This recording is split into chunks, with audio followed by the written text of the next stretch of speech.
Come with me as I share the best foods specifically beneficial to those between the ages of 60 and 69. Let's jump right in. First up, wild blueberries. These little berries are not just delicious, they are a powerhouse when it comes to brain health. Regular consumption can help improve memory and prevent age-related cognitive decline. That's why I suggest adding fresh wild blueberries to your daily diet. For a supercharged way to get the brain benefits, add Fruit Advantage wild blueberry capsules to your daily routine for a concentrated dose of brain-boosting antioxidants.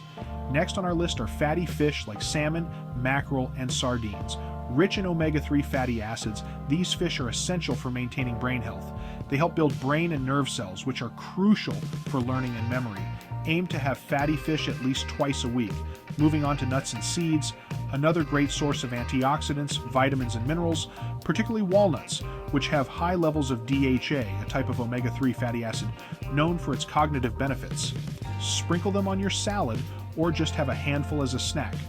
Don't forget about leafy green vegetables like spinach, kale, and collards. High in brain-healthy nutrients like vitamin K, lutein, folate, and beta-carotene, these vegetables are shown to help slow cognitive decline. Try to include a variety of greens in your meals daily. Lastly, whole grains. They're a good source of vitamin E and fiber. From oatmeal to brown rice and whole grain bread, these foods help keep your brain nourished and your body energized throughout the day. That's a wrap on my top diet tips for those in their 60s. Remember, incorporating these foods into your diet can help not only your memory, but also support overall health. Stay healthy and keep enjoying delicious, nutritious foods. Thanks for watching.